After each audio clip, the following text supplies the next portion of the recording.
धन्यवाद देते हैं कि प्रभु ने और भी एक दिन हमें दान दिया और तो लोगों से मुलाकात करने के लिए प्रभु ने अनिर्णय दिया। प्रभु को बहुत बहुत धन्यवाद देते हैं। मैं आशा करता हूँ अब सब लोग प्रभु में आनंद लो।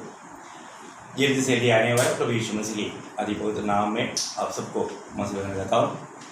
खास करके पिछले दिनों में एक सच्चा पवित्र जीवन के बारे में हम सोच रहा था।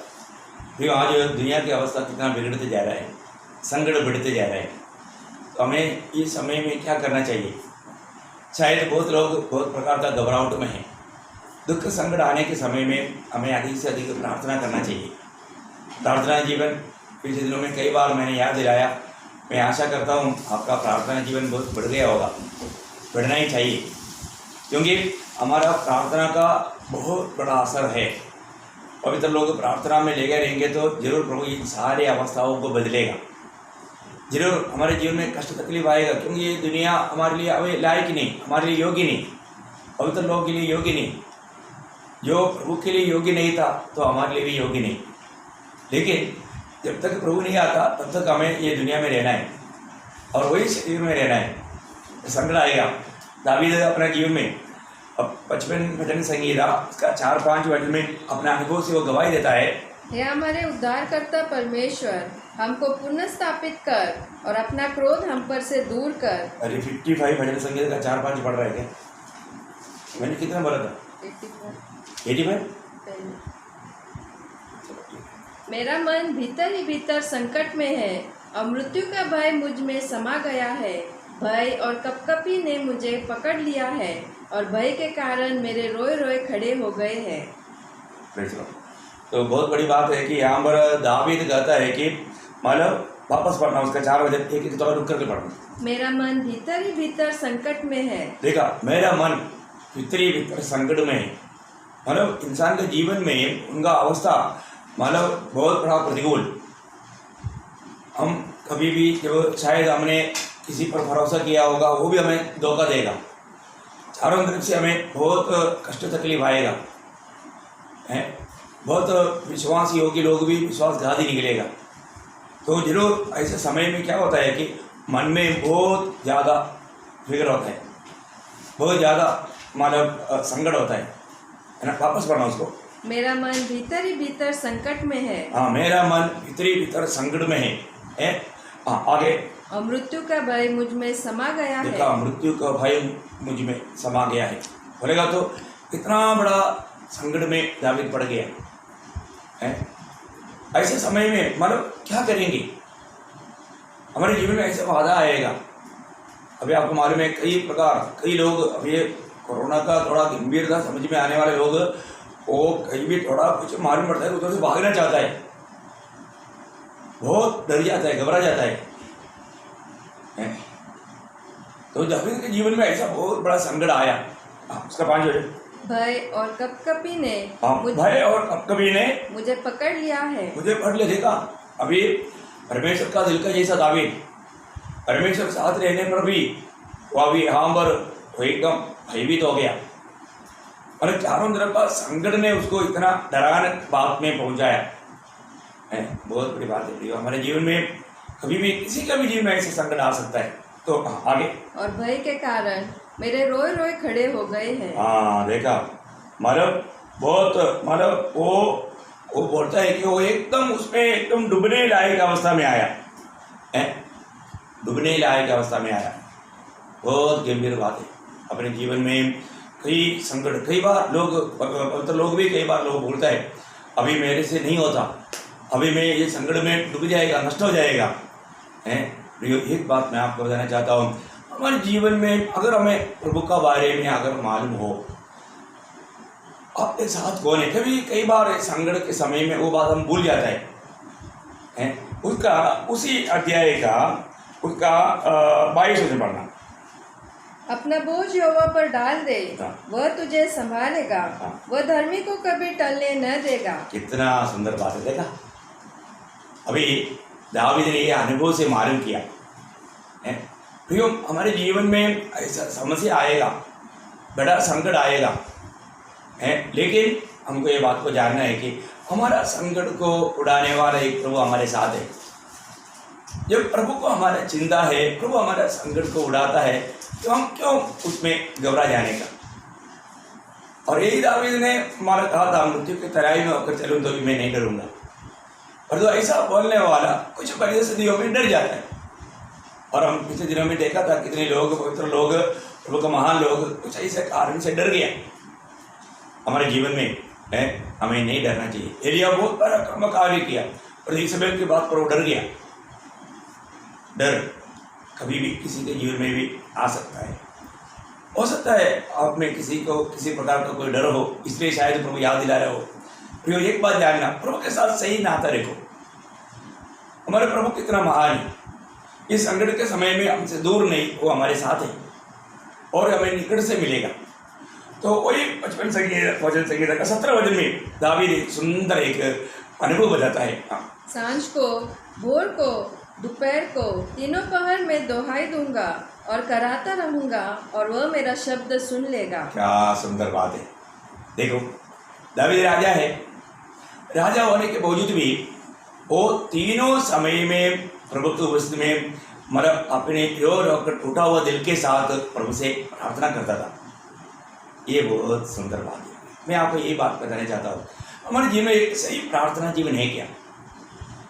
एक सच्चा प्रार्थना जीवन बिताने वाले व्यक्ति, वो व्यक्ति ऐसा प्रतिकूल अवस्था में नहीं डगमगाएगा। वो बहुत हिम्मत के साथ आगे बढ़ेगा। प्रार्थना जीवन का गट्टी हमारे जीवन में कई प्रकार का गिरावट लाएगा, ये हमें जानना। कितना भी लोगों को कितना भी समझाओ, लेकिन लोग ये प्रार्थना जीवन में अभी भी लंगड़ापन चाले, टूटा हुआ अनुभव है। तो आज भी आप जो वचन सुन रहे हैं तो आप जरूर अपना प्रार्थना जीवन को परखना। अपना प्रार्थना जीवन आज कैसा है? अभी हम राजा होने के बावजूद भी दावीद कम से कम 3 टाइम पर प्रार्थना करता था। 3 टाइम पर। आप सोचो, आज आपका जीवन में होने का मतलब ये जो 3 टाइम विशेष करके प्रार्थना के लिए अलग करके प्रभु के उपस्थिति में घुटने टेकने का टाइम है। बाकी चलते फिरते वो जरूर प्रभु से बात करते रहता है, वो बात अलग है। हर एक भक्त के जीवन में एक विशेष टाइम और विशेष जगह प्रार्थना के लिए पक्का चाहिए। अपने जीवन में यदि सही प्रकार हम प्रभु के साथ नाता जोड़कर जीना चाहते हो तो हम जरूर उसके लिए एक जगह चुनना चाहिए और उसके लिए समय हमें अलग करना चाहिए। अब देखना आपके जीवन में कितना आत्मीय जीवन में बढ़ोतरी आएगा, उन्नति आएगा, जरूर आएगा। तो मतलब ऐसे तो अपन निरंतर प्रार्थना करना चाहिए। निरंतर प्रार्थना करने का गौरव प्रभु ने हमें समझाया, वो होते रहेगा। तभी भी हमें खास करके इस प्रकार सुबह और मतलब रात को, सुबह और दोपहर को ऐसा प्रार्थना करने वाला एक अनुभव रहेगा, बहुत अच्छा होगा। आपको मालूम है दानियल की प्रार्थना, दानियल मतलब दिन भर 3 बार प्रार्थना करते थे, 3 बार। तो वो मतलब बिल्कुल प्रॉपर वे में प्रार्थना करने के कारण जब प्रतिकूल भी आया है ना, जब दानियल 6 अध्याय का 10 वचन में हम पढ़ता है ना, बहुत सुंदर शब्द है वो। जब दानियल को मालूम हुआ कि उस पत्र पर हस्ताक्षर किया गया है, तब वह अपने घर में गया, जिसकी उपरोटी कोठरी की खिड़कियां यरूशलेम की ओर खुली रहती थी, और अपनी रीति के अनुसार जैसा वह दिन में 3 बार अपने परमेश्वर के सामने घुटने टेक कर प्रार्थना और धन्यवाद करता था। देखा, वो मतलब वो करते आया, वो प्रार्थना में बाधा नहीं आया। अभी यहाँ पर बहुत बड़ा समस्या दानियल के जीवन में आया है, और जो हमको समस्या के सामने दानियल ने डगमगाया। दानियल बिल्कुल नहीं डरा, बहुत बड़ी बात है। सही प्रकार प्रभु का भय मानने वालों को अब किसी बात से डरने की जरूरत नहीं। हमें इस बात को परखना है। आज सही ईदी में एक प्रार्थना जीवन मेरा है क्या, और वो भी एक सच्चा बोझ के साथ का प्रार्थना, ऐसा ही नहीं एक टोटल का प्रार्थना है। जो बोझ लेकर के जब प्रार्थना करेगा, वो प्रार्थना आपको मालूम है ना, जब प्रभु यीशु मसीह मालूम गेत्सेमनी बाग में जो प्रार्थना किया, उसका एक महान खूबी लूका का सुसमाचार उसका 22 अध्याय उसका 44 वचन में लिखा है। 22 अध्याय का 44, लूक चैप्टर 22 वर्स 44। वह अत्यंत संकट में व्याकुल होकर और भी हर्षित वेदना से प्रार्थना करने लगा। देखा, और आगे और उसका पसीना मानो लहू की बड़ी बड़ी बूंदों के समान भूमि पर गिर रहा था। आप सोचिए, इसका मतलब वो कितना बोझ लेकर, वो है सच्चा प्रार्थना का लड़ाई। प्रार्थना का सच्चा लड़ाई, वो उसमें पक्का पसीना आएगा ऐसे नहीं, वो पसीना कैसे गिरता था, लहू की बड़ी बूंद के समान। आप देखो, इसका मतलब वो प्रार्थना में कितना बोझ लेकर के प्रार्थना किया, ये बात को हम देखते हैं। तो हम लोग हमारा प्रार्थना को देखेगा तो हम कितना समय में इस प्रकार बोझ लेकर प्रार्थना किया होगा। स्वर्ग सुनने वाला प्रार्थना, स्वर्ग ग्रहण करने वाला प्रार्थना, और प्रार्थना का बहुत बहुत बहुत जरूरी है। हम समझता है, हमारे सबका आशा है हमारा प्रभु यीशु मसीह आएगा। कब आएगा? कब आएगा मालूम नहीं, किस समय में आएगा मालूम नहीं, किस दिन को आएगा मालूम नहीं, लेकिन हमारे में वो तैयारी। जब कोई लूका 21 अध्याय का 36 वचन में प्रभु ने चेलों को समझाया था, इसलिए जागते रहो और हर समय प्रार्थना करते रहो कि तुम इन सब आने वाली घटनाओं से बचने और मनुष्य के पुत्र के सामने खड़े होने के योग्य बनो। हाँ, ये प्रार्थना का विषय समझाने के लिए ये वचन को मैं आपको बार बार पढ़ करके समझाना चाहता हूँ, सुनाना चाहता हूँ। प्रियो, हमारे जीवन में बहुत प्रकार का समस्या आएगा। उन बातों को सामना करने के लिए भी हमें जो सामर्थ्य चाहिए वो हमें प्रार्थना के द्वारा मिलेगा। प्रार्थना के द्वारा, प्रार्थना रहित जीवन हमारे जीवन में इस आत्मिक लड़ाई में बहुत गिरावट लाएगा। आपको मालूम है, चेले लोग जिस समय में प्रार्थना करना चाहिए था उस समय में प्रार्थना नहीं किया, वो लोग सो गया। इसलिए परीक्षा का समय में पत्रोस ने तलवार लेकर के वो सिपाही का गर्दन काटा, परंतु गर्दन में नहीं लगा, एक कार्य घट गया। अब देखो, फिर भी उन्होंने तलवार निकाला। कारण क्यों है? क्योंकि उन्होंने जिस समय में प्रार्थना करना चाहिए प्रार्थना में जागृत नहीं था। ऐसा धोखा बहुत लोगों के जिनमें आएगा। ये इस बात एक मानव सबक है। मैं आपको बताना चाहता हूँ, अपना जीवन को, प्रार्थना जीवन को जरूर और भी परखें, और भी प्रार्थना जीवन में और भी हम सत्कर्म बने, प्रार्थना में लवलीन हो जाए। प्रार्थना जीवन ही हमें अधिक से अधिक मसीह के जीवन में स्वभाव में बढ़ने के कारण बनाएगा। बहुत श्रेष्ठ बात है। मैं आपसे विनती करता हूँ, क्योंकि रोज रोज आपको मालूम है, एक सच्चा प्रभु का भाई मानने वाला व्यक्ति ही प्रभु की बातों को मानेगा। प्रभु का भय मानना जरूरी बात है। तो अपन पवित्र जीवन के बारे में देख रहा था, हम अपने विषय पर आएंगे। पवित्र जीवन मतलब प्रभु का भय रखते हुए पवित्र जीवन बिताना।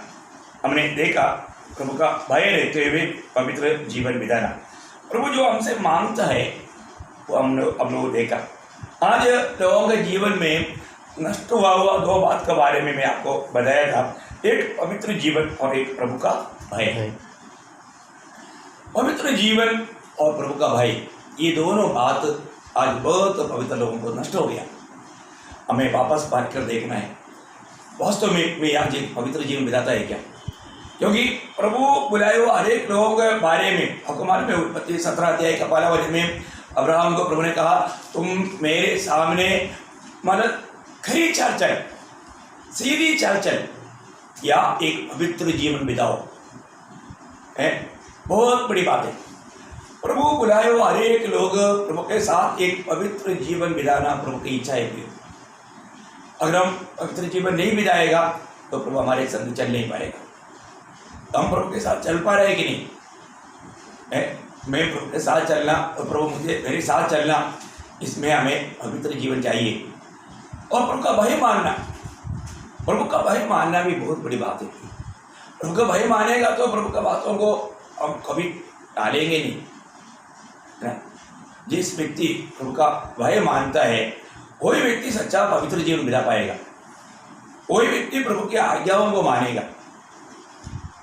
सच्चा प्रभु का प्रेम में बना रहने के लिए प्रभु का भय मानने की जरूरत है। आपको मालूम है, जब नीति वचन पहला अध्याय का 7 वचन में, नीति वचन उसका पहला अध्याय का 7 वचन, यहोवा का भय मानना बुद्धि का मूल है। बस प्रभु का भय मानना बुद्धि या ज्ञान का शुरुआत है बोलते हैं, शुरुआत। प्रभु का भय मानने वाला व्यक्ति, इसका मतलब वो स्वर्गीय ज्ञान प्राप्त किया है, उसमें स्वर्ग का ज्ञान बढ़ रहा है, ये बात को आप देख सकते हैं, है ना। हम प्रभु का ज्ञान में बढ़ना, प्रभु का सच्चा ज्ञान, प्रभु का भय मानने वाले व्यक्ति में, आज लोगों में प्रभु का ज्ञान है, इसका मतलब क्या है कि उनको वास्तव में वो प्रभु का सामने बुद्धिमान नहीं, उसको स्वर्ग का सच्चा ज्ञान नहीं। बहुत दुख वाला बात है। आज मेरे जीवन में एक सच्चा प्रभु का भय है क्या? प्रभु का भय मानने वाला व्यक्ति हमेशा हर बात में सावधान रहेगा, उनका मतलब विचार में, शब्दों में सब रहेगा। याकूब उसका बारे में, याकूब पहला अध्याय उसका 26 वचन में एक सच्चा भक्त का बारे में जब बताता है तो सही प्रकार का भक्त या प्रभु का भय मानने वाले व्यक्ति के एक गुण वहां पर प्रकट किया याकूब ने। याकूब 1:26, यदि कोई अपने आप को भक्त समझे और अपनी जीभ पर लगाम न दे और अपने हृदय को धोखा दे तो उसकी भक्ति व्यर्थ है। देखा प्रियम, हाँ बहुत लोग है ऑटो में भक्ति है, परंतु उनके दिल में भी नहीं, जीवन में भी नहीं, है ना। प्रभु सिर्फ हमारे शब्दों को सुनकर के हमको मार्क देगा ऐसे नहीं, प्रभु हमारे दिल को देखता है ना। आज भी हमारा दिल का भावना क्या है? एक सच्चा पवित्र जीवन बिताने के लिए, है ना, एक अच्छा जेलसी मन चाहिए प्रभु के प्रति, एक बहुत बड़ा एक मतलब गहरा जलन, पवित्र जीवन के प्रति एक जलन मन, ये जरूरी बात है। आज अपने जीवन में इस प्रकार का मतलब एक सच्चा भक्ति हमारे ओठों में से आने वाले शब्दों में भी प्रभु का महिमा होना। दाऊद जैसे बोला, प्रभु तू मुझको परख, अपने जीवन को प्रभु को परखने के लिए अनुमति देना है, क्योंकि प्रभु हमारे दिल के विचारों को जानता है। दाऊद का दिल में कुछ भी कपड़ता नहीं, इसलिए वो प्रभु को बोल रहा है, प्रभु आप परख मुझको। 139 का 23-24, 139 का 23-24। हे परमेश्वर, मुझे जांच कर जान ले, मुझे जांच कर जान ले, मुझे परख कर मेरी चिंताओं को जान ले। देखा, मुझे परख कर मेरी चिंताओं को जान ले, और देख कि मुझ में कोई बुरी चाल है कि नहीं। देखा, मुझ में कोई बुरी चाल है कि नहीं। इसका मतलब उनका दिल में भी पवित्र जीवन के प्रति उनको कितना बड़ा चाहत है। एक प्रभु का जन का जीवन में ये बात का जरूर है, मतलब अपने आप को परखने में मतलब ऐसा कोई कुटिलता नहीं पाया गया, इसलिए वो प्रभु को भी बोलता है, मतलब प्रभु का दृष्टि में ऐसा कोई बात है तो प्रभु मुझको समझाएगा, इस विश्वास से दावीद कहता है। और आगे, और अनंत के मार्ग में मेरी अगुवाई कर। देखा है, मतलब मुझ में ऐसा कोई बात है तो परख करके है मुझे उस सच्चा जीवन के मार्ग में, उस अनंत जीवन के मार्ग में, उस सच्चाई के मार्ग में। आज कितने लोग चाहता है दिल से, प्रभु मुझको सच्चाई के मार्ग पर ले चल, है मुझको जीवन के मार्ग पर ले चल। आज लोग दिल से ही नहीं चाहता, वो फिर कैसे प्रार्थना करेगा? आज लोगों को दुनिया अच्छा लगता है। आज लोग, बहुत लोगों के जीवन में सिर्फ अवसर नहीं मिलने के कारण पाप नहीं कर रहा है, अवसर मिलेगा तो पाप में डूब जाएगा, क्योंकि सच्चाई के राह पर चलने के लिए प्रभु का भय नहीं। एक दूसरे के साथ इतनी प्रकार का मानव कड़वा नफरत रह करके जीवन बिताता है। हमें प्रभु का भय मानने का कितना जरूरत है। एफेसियों का पत्री में भी 5 अध्याय का 21 वचन में एफेसुस का मंडली के लोगों को भी बताने के समझाने के टाइम पर वो बोलता है कि एक दूसरे के साथ हमारा जीवन में कैसे होना चाहिए? मसीह के भय से एक दूसरे के अधीन रहो। देखा, मसीह के भय से एक दूसरे के अधीन रहो। प्रभु का भय मानना भी, आज प्रभु का भय नहीं होने के कारण सारे बात बिगड़ जाता है। अपने जीवन को परखना है, मैं सही प्रकार प्रभु का भय मानता है क्या है? इतनी प्रकार अपनी बचाव के लिए लोग तुरंत कुछ भी झूठ बोलेगा है, ऐसा कुछ भी, क्योंकि झूठ जो दिल से आता है वो मुंह से निकलता है। हमारे शब्दों का तक हमें लेखा देना, हमें कितना सावधान होना चाहिए। अरे एक प्रकार एक सच्चा पवित्र जीवन बिताने के लिए हमें प्रभु का भय मानने वाला दिल चाहिए। हमारे आपस का संबंध अच्छा रहना चाहिए। एक सच्चा दिल एक परमेश्वर का हर एक बातों में वो हमेशा एक सा है। उनका हर एक इच्छाओं में, भावनाओं में, कार्यों में सब एक है। वो हमेशा किसी एक बात पर भी पक्ष नहीं मेरा कहना, मेरा बात, ऐसा है ही नहीं। वही यूनिटी मंडली जीवन में प्रभु चाहता है। इसके मतलब में एक दूसरे के साथ का अवस्था ऐसा रहेगा तभी होगा। मैं पिछले दिन आपको बताया था क्षमा करने के बारे में। मतलब जब प्रभु ने 6 लोगों को सिखाया हुआ प्रार्थना में भी आपको मालूम है 6 विषय में एक विषय क्षमा का था, है ना। मत्ती के सुसमाचार उसका 6 अध्याय का 12 वचन। और जिस प्रकार हमने अपने अपराधियों को क्षमा किया है वैसे ही तू भी हमारे अपराधों को क्षमा कर। देखा, मतलब अपने जीवन में प्रभु हमें सिखाया हुआ प्रार्थना में तक यदि मैं अपने भाई को क्षमा नहीं देता तो मैं भी वो क्षमा पाने का लायक नहीं है करके ये प्रार्थना में बताता है। अब देखिए इतना अनोखा प्रार्थना है। वो प्रार्थना ये बोल रहा है, प्रभु मैंने उनको क्षमा नहीं दिया इसलिए आप भी मुझे क्षमा मत करो। ओके,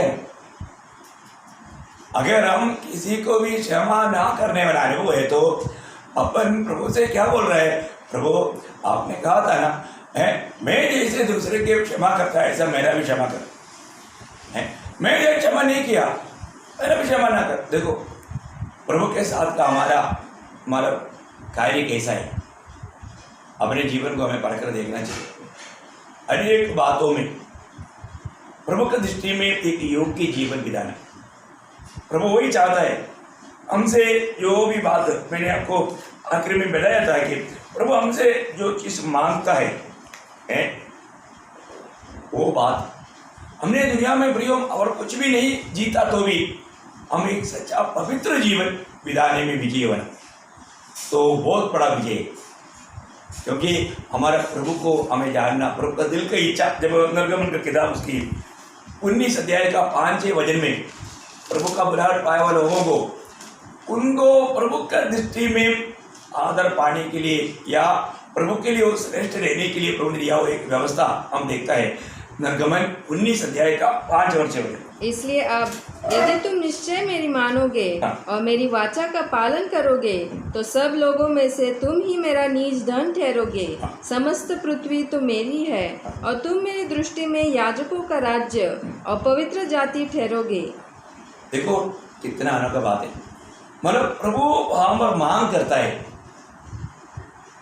हम प्रभु के सामने एक पवित्र जीवन बिताए, प्रभु का बातों को मान करके चले। और एक बार ध्यान से सुनना, इसलिए अब यदि तुम निश्चय मेरी मानोगे और मेरी वाचा का पालन करोगे तो सब लोगों में से तुम ही मेरा निज धन ठहरोगे। समस्त पृथ्वी तो मेरी है और तुम मेरी दृष्टि में याजकों का राज्य और पवित्र जाति ठहरोगे। क्या अनोखा पदवी है। मतलब उन लोगों को दिया वो पदवी से बहुत बड़ा पदवी हमको दिया, लेकिन उन्हें भी जो प्रभु ने जब बताया है ना प्रियो, आपको मालूम है जो पाप क्या है, परमेश्वर की लक्ष्य से हम फिसल जाना, उसको पाप बोलते हैं हमारे यहाँ, लक्ष्य से फिसल जाना। तो हमारे जीवन में प्रभु का हमारे प्रति एक लक्ष्य है, वो लक्ष्य प्रभु का उद्देश्य वो हमें जानना, उसके अनुसार हमें चलना। और प्रभु चाहता है कि हम प्रभु का हर एक बातों को माने, उसको जानना और मानना, प्रभु का हर एक वचन को नियमों को हम माने। जो भी बात प्रभु हमें प्रकाशित करता है वो बातों को मानने के लिए मैं कहाँ तक उलझा ही है। एक एक बात प्रभु हमें बता रहा है, वो बताने वाला बातों में मेरे जीवन में प्रभु का उस लक्ष्य तक मैं पहुंचा है कि नहीं, ये बात को हमें पढ़ कर देखना। प्रभु का बात तो मानेगा तो प्रभु का दिल को बहुत आनंद होता है। अभी हमारा भी अनुभव में हम किसी को कोई काम बोला और वो कर दिया तो हमें कितना आनंद होता है, सच में आनंद होता है। बात मानना, बात मानने से प्रभु का दिल को बहुत आनंद होता है। तो आज अगर हम प्रभु के बात ये प्रभु का हमारे प्रति इच्छा है और हम बात नहीं मानता तो हम प्रभु का दिल को दुख देता है। प्रभु ने उन लोगों को एक याजक का समाज बनाया। एक्चुअली पूरा इस्राएल एक याजक था, लेकिन उन लोगों ने मूर्ति पूजा करके मतलब पाप करके प्रभु से दूर हो गया, वो याजकपन का पदवी उनको नष्ट हो गया, सिर्फ एक गोत्र को मिला, लेवी गोत्र को।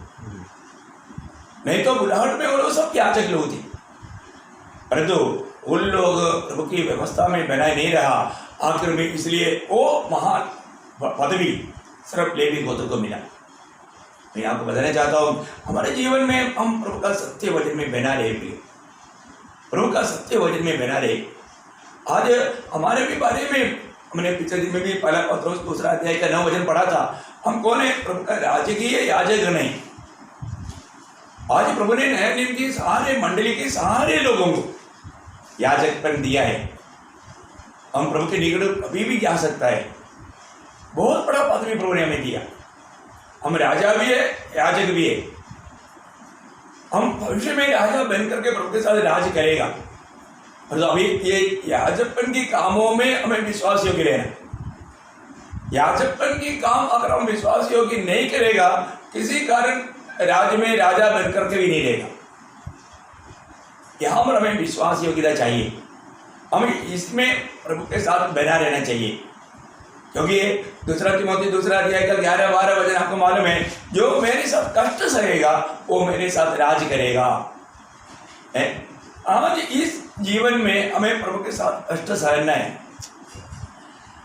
आज जरूर मतलब प्रभु की इच्छा के अनुसार प्रभु के नियमों में चलने के समय में हमें कई प्रकार का कष्ट उठाना ही होगा, परंतु एक बात जानना, हम ऐसा कष्ट सहेगा तो प्रभु ने वायदा दिया हुआ वो राज्य का पदवी में हम पहुंचेगा।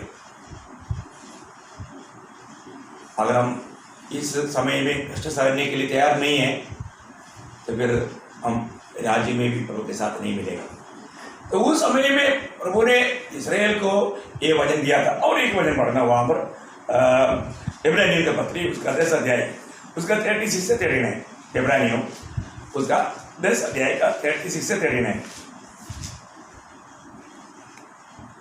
क्योंकि तुम्हें धीरज धरना अवश्य है, ताकि परमेश्वर की इच्छा को पूरी करके तुम प्रतिज्ञा का फल पाओ, क्योंकि अब बहुत ही थोड़ा समय रह गया है। अभी बहुत ही थोड़ा समय रह गया है। देखो, हमें प्रतिज्ञाओं को वायदाओं को प्राप्त करके उस प्रभु की उपस्थिति में हमें इनाम पाने के लिए, सम्मान पाने के लिए अभी थोड़ा समय रह गया। अभी समय लंबा नहीं मिलेगा एकदम। मतलब आपको मालूम है, ट्रेन मतलब स्टेशन से मूव होने के समय में एक हरी झंडा हिलाया जाता है और एक सिक्की का भी एक आवाज आता है। अभी सिक्की का भी आवाज आ गया, हरी झंडा भी अभी मतलब दिखा रहा है। इसका मतलब ट्रेन मूव अभी बिल्कुल देर नहीं होगा। अभी मतलब इस्राएल ओ वहां पर हरी झंडा आ गया और दुनिया की अवस्था विसिल भी मार दिया, दोनों रेडी। अभी जाने के रेडी में रहना, थोड़ा समय अभी भी ठीक है। अभी मतलब ट्रेन अभी भी समय सोच करके आराम से चाय पीते रहेगा तो है बहुत बड़ा धोखा हो जाएगा, बहुत बड़ा धोखा हो जाएगा। हमारा अनुभव में बहुत से अनुभव है, अभी वो अनुभव बताने के लिए जाएगा तो वजन रह जाएगा। लेकिन मैंने देखा बहुत बार बहुत लोग लापरवाही किया और वो लापरवाही कारण उनको ट्रेन मिस हो गया। प्रभु के आगमन में भी बहुत लोग मिस हो जाएगा क्योंकि उन्होंने लापरवाही किया। प्रभु का वचन कहता है अभी थोड़ी ही देर रह गया, थोड़ी ही देर रह गया है। आगे, जबकि आने वाला आएगा, आने वाला आएगा ही। प्रियो, हमारा प्रभु यीशु मसीह की वचन और वायदा सत्य है। आने वाला आएगा और देर न करेगा, देर नहीं करेगा, देर नहीं करेगा। अभी भी आपको दिल में अगर लगता है कि अभी भी देर लगेगा, धोखा हो जाएगा। इन दिनों में मैं हर एक पवित्र लोगों को ये बात बताना चाहता हूँ, आप जरूर आज का दिन मेरा प्रभु आएगा, ऐसा विश्वास के साथ, ऐसा तैयारी के साथ रहना पियो। कल का भी अगर काम आज करने का मौका है तो करके रखो। 1 महीना बाद का बात भी अगर आज करने का मौका है तो वो भी करके रखो, क्योंकि उसका भी इनाम मिलेगा। उत्साह बड़ा धन है। हाँ, आगे पर मेरा धर्मी जन विश्वास से जीवित रहेगा। हाँ। और यदि वह पीछे हट जाए, हाँ देखा, यदि वो पीछे हट जाए मतलब इस बात में विलम्ब करेगा, तो इस बात में अगर वो इस सोच में अगर वो धीमा हो जाएगा तो मेरा मन उससे प्रसन्न न होगा। पर हम हटने वाले नहीं कि नाश हो जाए, हाँ। पर विश्वास करने वाले हैं कि प्राणों को बचाए। कितना सुंदर बात है, रोज अपने प्राण को बचाना प्रियो। हम जो उद्धार पाया मुफ्त में पाया, कुछ नहीं किया, सब प्रभु ने खुद सूली पर किया। कालवरी सूली में प्रभु ने सब कुछ पूरा किया हमारे लिए। हमारा आत्मा का उद्धार में हमने कुछ भी नहीं किया,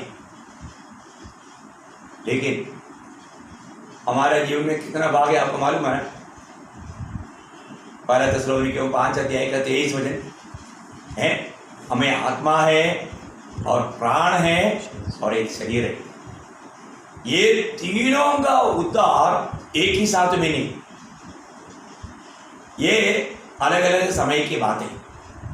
बहुत पवित्र लोग इस बारे में भी इसलिए उन लोग पवित्र जीवन में लापरवाही करते हैं। मैं आपको बताना चाहता हूँ, इस विषय में हमें पवित्र जीवन के प्रति एक बहुत बड़ा उत्साह चाहिए। एक सच्चा पवित्र जीवन बिताना है तो, है ना। अभी बहुत लोगों के जीवन में आया एक बहुत डेंजर धोखा, मैं आपको बताऊं, वो लोगों ने प्राण का उद्धार का बारे में समझा नहीं। चाहे तो मैं और एक दिन उसका क्लास लूंगा, लेकिन हर एक पवित्र लोग विजय जीवन बिताने के लिए जो चाहता है वो अपना प्राण के उद्धार का बारे में अच्छी तरह गहराई में समझना चाहिए। यहाँ पर आखिर में जो इब्रानियों उस 10 अध्याय का 39 में वो प्राण का उद्धार की बात बोला। क्या बोला था उसका 39? पर हम हटने वाले नहीं कि नाश हो जाए, हाँ। पर विश्वास करने वाले हैं हाँ। कि प्राणों को बचाए। देखा, प्राणों को बचाए, प्राण का उद्धार। हम उद्धार पाया, उद्धार आते रहता है प्रेजेंट टेंस, और उद्धार पाएगा। हमने आत्मा में उद्धार पाया, वो भूतकाल बन गया। आज हम उद्धार पाते रहता है ना। कई बार इस विषय को नहीं जानने वाला इस बात को गलत समझेगा। इसको जानना भी, अगर आपको भी किसी को अगर समझ में नहीं आता जरूर मुझे फ़ोन करके पूछना, क्योंकि ये बात को जानना उद्धार पाया हुआ हर एक पवित्र लोगों के लिए बहुत ही इम्पोर्टेंट बात है। अभी मैं देर नहीं करूँगा, मैं जल्दी से लियो क्लास लूँगा अपना प्राण का उद्धार का बारे में। लेकिन मैं एक बात आपको बताना चाहता हूँ, ये बहुत गंभीर विषय है, हर एक पवित्र लोग जानना चाहिए। हमें अपने प्राण के उद्धार के लिए आत्मा का उद्धार मुफ्त में है, प्राण का उद्धार मुफ्त में नहीं। प्रयोग उसमें हमें दिया हुआ काम विश्वास योग्य होकर के निभाना है। जो व्यक्ति विश्वास योग्य होकर के नहीं निभाएगा उसका प्राण का उद्धार नहीं होगा। इसलिए कई प्रकार का धोखा उनके जीवन में आ सकता है, नुकसान। हमारा जीवन में एक आत्मिक मृत्यु का अनुभव ये प्राण के उद्धार ना होने के कारण होता है, और आखिर में भविष्य में हमारा उद्धार पाएगा, वो हमारे शरीर का उद्धार है। जब प्रभु आएगा उस समय में हमारा शरीर भी जो प्रभु में सो गया वो मतलब जीवित हो जाएंगे, और जो जिंदा है हम रूपांतर होकर के उड़ा लिए जाएंगे। साथ में एक ही साथ में हम प्रभु से भेंट करेगा। तो इसका मतलब ये उद्धार का 3 अवस्था है। तो पवित्र जीवन, ये बात पर आप गौर देना। वो हमने उद्धार पाया, उद्धार पाए हुए लोगों को प्रभु के सन्निधि में रहने के लिए पवित्र जीवन का जरूरत है। आज भी बहुत लोग आत्मिक जीवन में बहुत कमजोर है, वो जिसे बैठना चाहिए नहीं बैठता। एक बात आपको बताना चाहता हूँ, परमेश्वर का इतना महान सामर्थ्य का रहस्य पवित्रता ही है। पवित्रता है उनका मतलब सामर्थ्य का रहस्य है। ऐसा हमारे भी जीवन में, हमारा भी आत्मिक जीवन में हमारा सामर्थ्य का रहस्य पवित्र जीवन है। पवित्र जीवन है ना। जब प्रभु का बारे में जब हम पढ़ता है तो निर्गमन का किताब 15 अध्याय उसका 11 वचन पढ़ना। निर्गमन 15 अध्याय का 11 वचन। हे यहोवा, देवताओं में तेरे तुल्य कौन है? तू तो पवित्रता के कारण महाप्रतापी। मतलब प्रभु पवित्रता के कारण महाप्रतापी है। मतलब वो इतना पवित्र है, वो इतना पवित्र है। आप सोचो, है ना, ईयोब की किताब में 15 अध्याय का 15 वचन, मतलब प्रभु का पवित्रता का श्रेष्ठता वर्णन करने वाला एक शब्द है ईयोब 15 का 15। देख, वह अपने पवित्र जनों पर भी विश्वास नहीं करता और स्वर्ग भी उसकी दृष्टि में निर्मल है। निर्मल नहीं है, निर्मल नहीं है। एक शब्द जोड़ दिया तो हो गया ना। तो सबसे बड़ी बात क्या है कि हमारे जीवन में हमें ये बात को जानना है, प्रियो, स्वर्ग प्रभु का दृष्टि में निर्मल नहीं, मतलब परमेश्वर की वो पवित्रता का अतुल्यता, ये बात यहाँ पर हम देखते हैं। परमेश्वर पवित्रता में कितना अतुल्य है। ओ, मैं एक बात आपको बताना चाहता हूँ। आज हम परमेश्वर का संतान है तो हमारे स्वर्गीय पिता का सबसे बड़ा इच्छा हम भी मतलब पवित्रता को धारण करें, पवित्रता को अपनाए, एक सच्चा पवित्र जीवन बिताए। प्रियो, प्रभु का दिल की गहरा इच्छा है। यदि हम प्रभु के बातों में रहेगा, प्रभु के राहों पर चलेगा, जरूर हमें पवित्र जीवन बिता पाएगा। प्रभु ने हमको बताया हमें किस मार्ग में चलना है, वो मार्ग से दाहिने बाएं ना जाए। हमें किसी प्रकार भी मतलब दुनिया की बातों पर, शारीरिक अभिलाषाओं पर हमें गिराने के लिए विरोधी कोशिश करेगा। वो किसी ना किसी प्रकार हमें पवित्र जीवन से वंचित करने के लिए प्रभु की वचन, यत्न वाटिका में क्या हुआ, उन्होंने परमेश्वर का वचन से उनको बाहर लाया, वो वचन में बना रहने नहीं दिया। प्रियो, कोई ना कोई मोहों में, कोई ना कोई ऐसा अभिलाषाओं में, आपको मालूम है शैतान का हमेशा 3 जाल है, वो जालों में फंसाता है। कौन सा जाल है आपको मालूम है ना? बहुत लोगों को मालूम है। पहले वरना दूसरा अध्याय इसका 16 वचन है, आंगों की अभिलाषा, शरीर की अभिलाषा, जीविका का घमंड, ये 3 जाल। अभी तक उन्होंने एक 4वां जाल नहीं बनाया। ये 3 प्रकार की जालों में एक न एक जाल में पूरा मानव जाति को उन्होंने फंसा करके रखा है। जाल में फंस गया तो फिर कौन मतलब कैसे खुद तो नहीं छूट सकता। बहुत भयंकर अवस्था है। फिर अपने को परखना, कई ऐसे विषय में जा करके धोखा ना खाए, है ना। जो पहला आदम हर गया था, आखिरी आदम उस पर विजय पाया। हमारा प्रभु यीशु मसीह जब दुनिया में आया, ये तीनों विषय शैतान लाया, लेकिन प्रभु ने उस पर वचन के द्वारा विजय पाया। अब देखना, पवित्र शास्त्र में ऐसा लिखा बोल करके प्रभु ने अनेक बातों पर वचन दे करके विजय पाया। अब मत्ती के सुसमाचार 4 अध्याय और लूका का सुसमाचार 4 अध्याय, दोनों 4 अध्याय में है, इसलिए आपको जल्दी याद आएगा, आप पढ़कर देखना। एक पवित्र जीवन बिताने के लिए प्रियो, हमें प्रभु का सत्य वचन पर बना रहना। प्रभु के वचन हमें पवित्र करता है। प्रभु के वचन में बना रहने के द्वारा ही हम पवित्रता का एक जीवन बिता पाएगा। प्रभु मंडली को हमेशा क्या करता, वचन रूपी जल स्नान से। आपको मालूम है ना, एफिसियों का पत्री 5 अध्याय का 26-27 वचन। प्रभु हमें ये वचन दिया, इसलिए ये वचन सुनने के समय में, कल भी मैंने आपको याद दिलाया था, वचन हमें मतलब थामा रहना, वचन का देखभाल करना, वचन को हमें बिल्कुल जाने नहीं देना। उसका एफिसियों 5 अध्याय का 26-27 वचन, कि उसको वचन के द्वारा जल के स्नान से शुद्ध करके पवित्र बनाए और उसे एक ऐसी तेजस्वी कलीसिया बनाकर अपने पास खड़ी करे, जिसमें न कलंक, न झुर्री, न कोई और ऐसी वस्तु हो, वरन पवित्र और निर्दोष हो। मैं एक बात आपको बताना चाहता हूँ। देखो, हर एक पवित्र लोगों को ये बात को जानना, प्रियो, प्रभु का मंडली हर प्रकार पवित्र और निर्दोष होना प्रभु की इच्छा है, प्रभु की इच्छा है। अब देखिए, प्रभु एक मतलब ऐसा अशुद्धि में, भाव में जीने वाला एक व्यक्ति को प्रभु अपना भाग नहीं बनाएगा। ये बात पर बहुत ध्यान देना, बहुत गौर देना, क्योंकि अगर मतलब कई लोग कई बातों में, दिखावा में कहीं कुछ करता है, परंतु उनका दिल प्रभु से दूर है, दिल प्रभु से दूर है। कितना भी समझाएगा तो भी वो प्रभु के साथ लिपटा रहने वाला एक अनुभव नहीं। प्रियो, हम पूरा दिल से प्रभु को चाहता है क्या, है ना। जब 2 कोरिन्थी 11 अध्याय उसका 3 वचन में प्रेषित पौलुस ने एक डर बताया, क्योंकि पवित्र लोगों के बारे में आज हमें भी वो डर है। इसलिए मैं प्रभु का वचन को पर जितना तक गहराई में आपको मैं सिर्फ दूध नहीं पिलाता, मैं अन्न खिलाता हूँ, क्योंकि मुझे मालूम है आप अन्न खा सकता है, आपको ये मालूम डाइजेशन हो जाएगा, आप एकदम मसीह के रूप बन सकता है। इसलिए मैं थोड़ा गहराई में जाता हूँ, सिर्फ ऊपर से नहीं जाता। इसलिए अपना जो भी स्टडी है बहुत लोगों को समझ में नहीं आता, क्योंकि वो लोग उस लेवल में नहीं आए।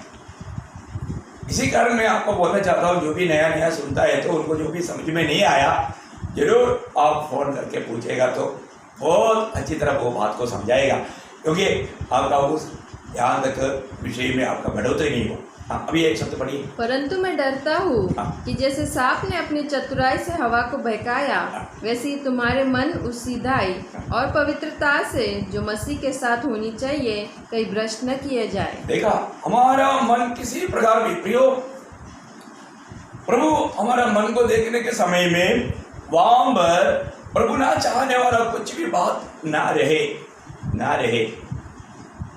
प्रभु को उस दिन में आने के टाइम पर एक सच्चा टूटा हुआ दिल चाहिए, एक टूटा हुआ। आज मैं आपको बताना चाहता हूँ, शायद बहुत पवित्र लोग प्रभु को उपस्थिति में आने के समय में प्रभु का भय नहीं और एक टूटा हुआ दिल नहीं।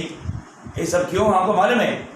पाप का छल से उनका हृदय कठोर हो गया, पाप का छल से, है ना। एफिसियों 4:18 में, इब्रानियों 4:13 में दोनों जगह पर लिखा है उनका मन है मतलब पाप की छल से कठोर हो गया। धोखा मत खाना पियो, पाप हमेशा हमारे दिल को कठोर करेगा, प्रभु से दूर करेगा। उनके जीवन में प्रभु के उपस्थिति में आने के समय में एक टूटा हुआ दिल नहीं रहेगा।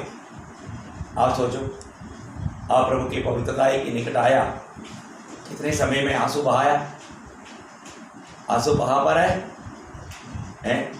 यशायाह प्रभु के निकट गया और रोया, आंसू बहाया। इतना अच्छा पवित्र जीवन बिताने वाला योग प्रभु के निकट गया, उसकी पवित्रता को देख करके वो रोया है। आप सोचो प्रिय, हम लोग कितना दिन हो गया रोते हुए।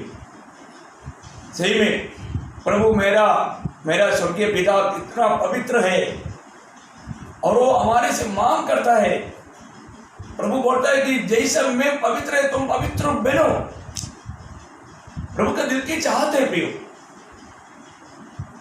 प्रभु हमें एक पवित्र जीवन बिताने के लिए बुलाया है ना। जब पहला थिस्सलुनीकियों 4:7 और 8 वचन बहुत मनोहर है, अब पढ़ेंगे हैं प्रियो। प्रभु का उस पवित्रता ही पाने के लिए प्रभु ने हमको बुलाया, क्योंकि प्रभु का उद्देश्य क्या है? हमें प्रभु के साथ रहना है। क्या अनोखी बात है प्रियो, प्रभु हमें उसके साथ रखना चाहता है। आप क्या इस बात को बंडलबाजी समझता है क्या? है प्रभु हमें अपने साथ रखेगा क्या? रखेगा ना। प्रभु कभी झूठ नहीं बोलता प्रियो, प्रभु का हरेक बात सत्य है।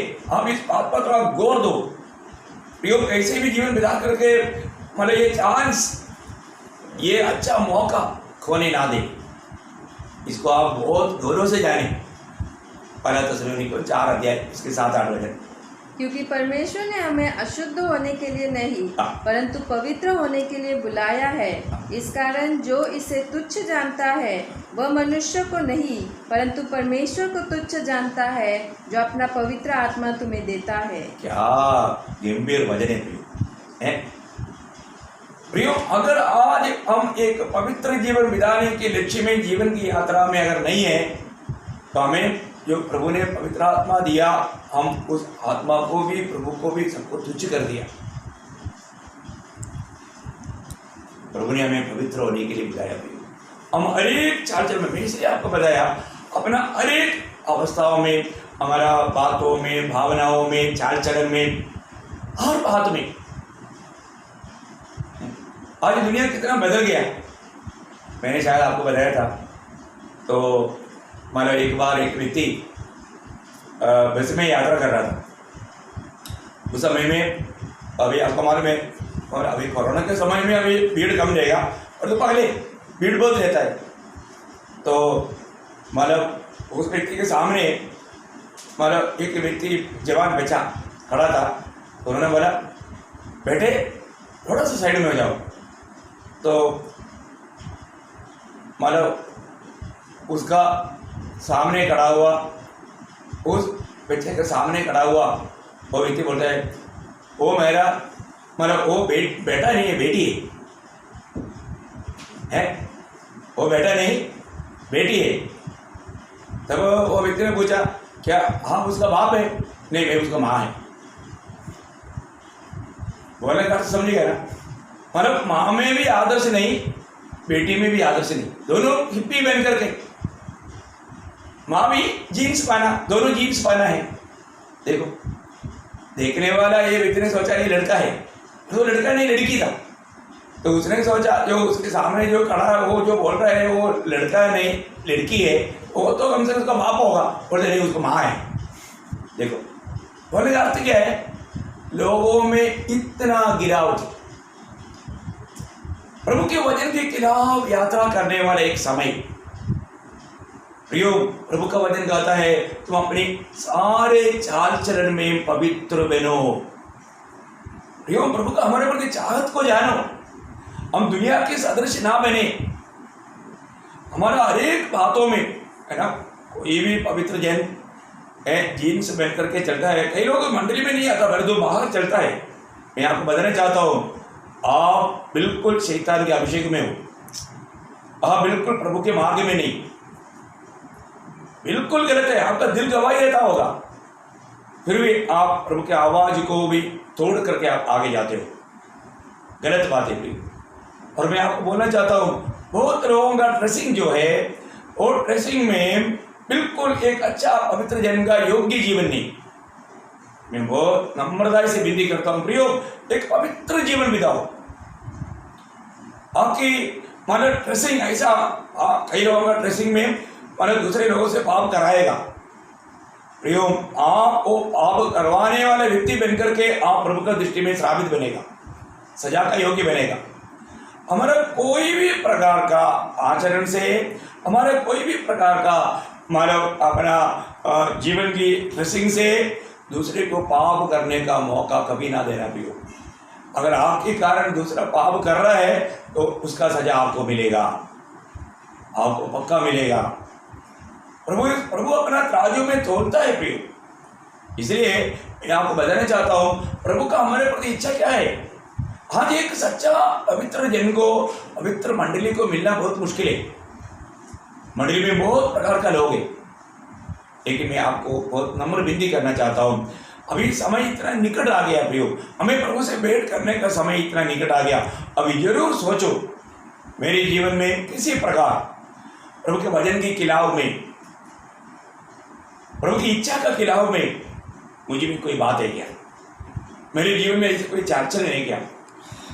ये वचन सुनने के समय में मेरे दिल में क्या हो रहा है, क्योंकि इस वचन हमारा जीवन को जानने वाला, मुझे मालूम है बहुत लोग अपने सामने बहुत अच्छा दिखाता है परंतु बाद में वो अपना मनमानी में चलता है। बहुत दुखदायक बात है प्रिय, बहुत दुखदायक बात है। हम उस जातियों का चाल चलन चलते हुए हमारे अपने आप को धोखा दे रहे हैं। हम एक पवित्र जीवन बिताना प्रिय, हमारा प्रभु सर्वशक्तिमान परमेश्वर, सर्वज्ञानी परमेश्वर, उसके साथ रहने के लिए हमें अभी सुंदर संधि दिया है। आज प्रभु हमारे साथ रह करके हमें एक जय के जीवन दे करके हमें अपने साथ रहना चाहता है। हमारे दिल में भी कोई ऐसा कोई गलत भावना, आपकी भावना ना उड़े भी, हमारे विचारों में तक यीशु मसीह को प्रभुता करने के लिए हम अपने आप को नम्र करके समर्पण करें, हमारा अंगों को प्रभु के लिए समर्पण करें। रोज ये समर्पण में हम लोग मतलब याद करके समर्पण करना चाहिए।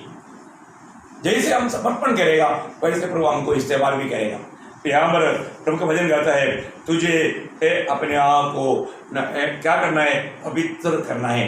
जो पवित्र नहीं करता, वापस एक बार उसका 4 का 7-8 वचन पढ़ा तो सुनेंगे क्यों 4 का 7-8। क्योंकि परमेश्वर ने हमें अशुद्ध होने के लिए नहीं परंतु पवित्र होने के लिए बुलाया है। प्रभु ने किस लिए बुलाया? पवित्र जीवन के लिए बुलाया। प्रभु हमें पवित्र जीवन के लिए बुलाया। और आपको प्रभु का बुलावा मिला है, प्रियो आप जानना कैसे भी नहीं चलना पवित्रता के लिए। इसका मतलब प्रभु का इच्छा जानने में, मानने में उलझा रहना। और आगे इस कारण जो इसे तुच्छ जानता है, इसका मतलब एक पवित्र जीवन बिताने वाला विषय में इसको जो हल्का जानता है, उस बात को इतना गौरव नहीं देता, वह मनुष्यों को नहीं परंतु परमेश्वर को तुच्छ जानता है। देखा, इसका मतलब हमारे जीवन में आने वाला अशुद्धि, पाप, हम क्या कर दिया?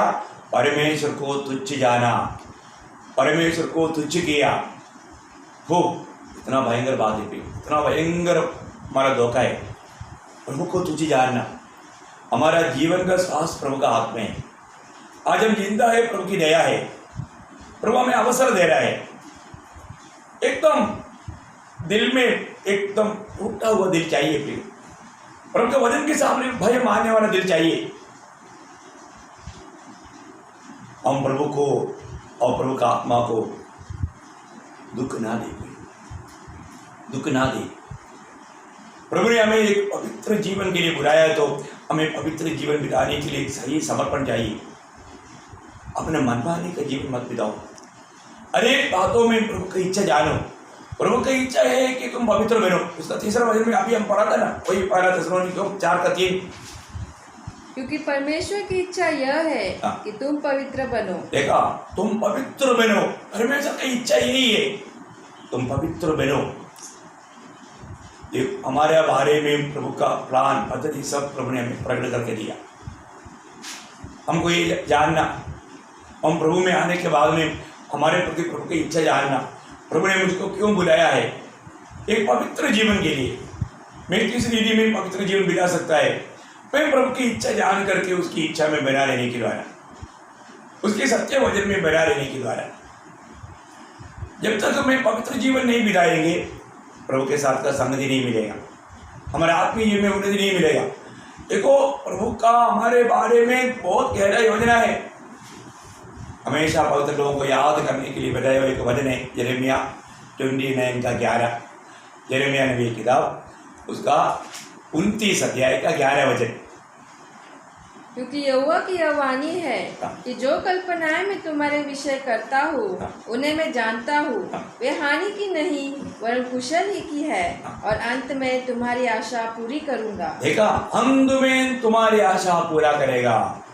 प्रियो, हमारे जीवन में शायद हम कभी नहीं सोचने वाला कई ऐसे बाधा समस्या आ सकता है।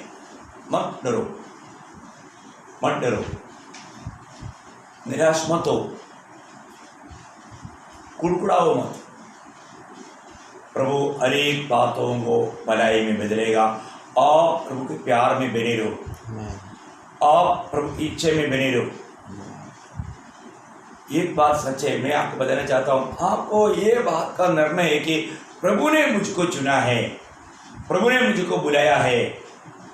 मैं प्रभु का जन है, मैं प्रभु का बेटा है, मैं प्रभु को प्यार करता हूँ। अभी मेरे जीवन में कुछ भी होने दो, परंतु मैं प्रभु का प्यार से कभी भी दूर नहीं होऊंगा। मैं प्रभु का सत्य वचन को थामा लूँगा, मैं सच्चा पवित्र जीवन बिताऊंगा। प्रभु नाश चाहने वाला कोई भी कार्य मैं नहीं करूँगा। मैं आपको बताया ना, विरोधी हमारा नज़र में है, हमें भाव में डुबाने के लिए, पाप का विचार लाने के लिए। आपको मालूम है, कोई एक गंदा पिक्चर देखेगा, गंदा पिक्चर देख लिया तो लोग उस पिक्चर की तरफ देखते रहता, तो उसके मतलब वो पाप को पी रहा है, वो पाप को पी रहा है। कोई गंदी बात हो गया तो तुरंत हमें उस बात से हमारा आंख मूड़ना चाहिए। नहीं तो अगर हम उस बात पर देखते रहेगा, जरूर उसका दिल में पाप आएगा, वो अशुद्ध हो जाएगा। बहुत भयंकर बात है। पर तो आज लोग क्या है, वो बुराई की ओर देखते रहते हैं।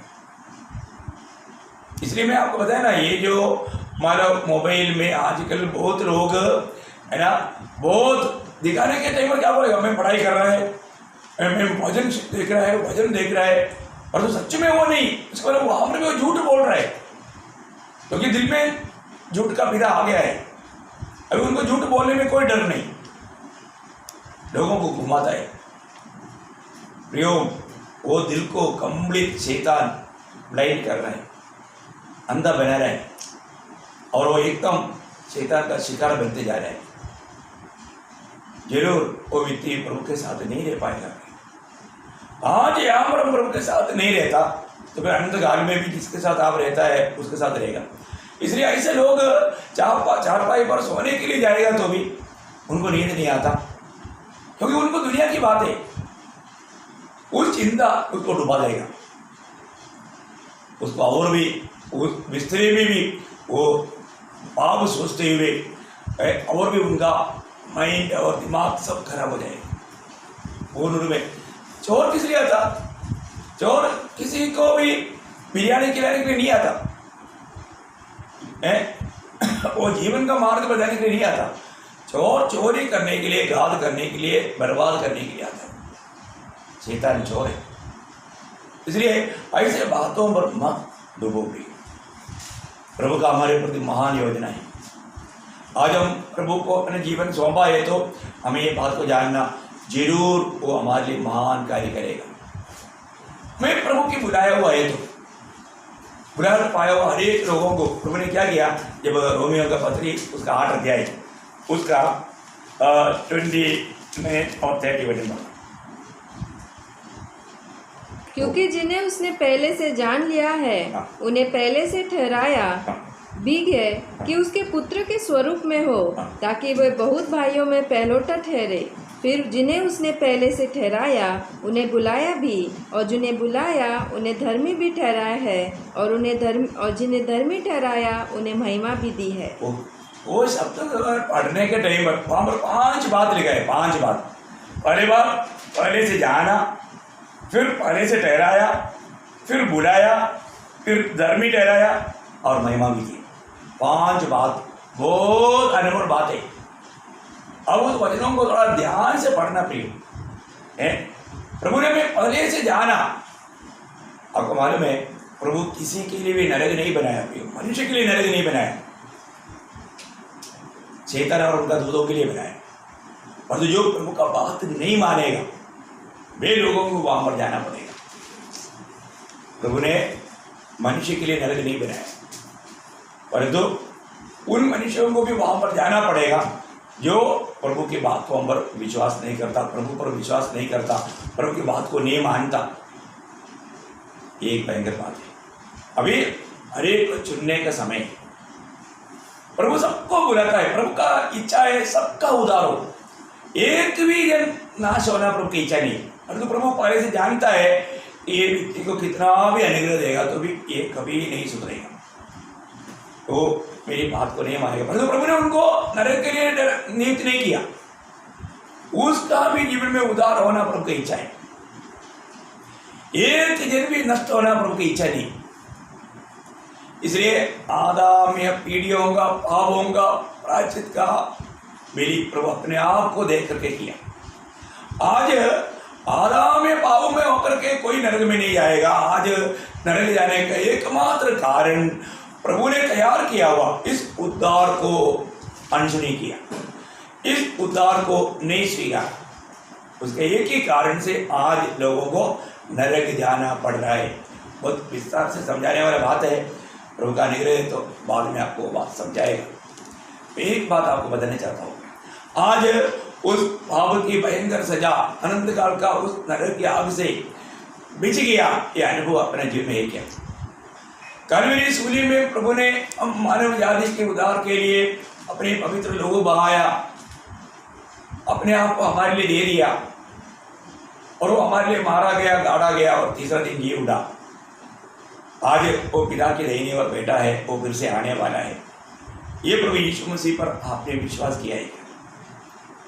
प्रभु आपका भी पापों को, आपका पूरा पापों को प्रभु ने अपने ऊपर उठाया।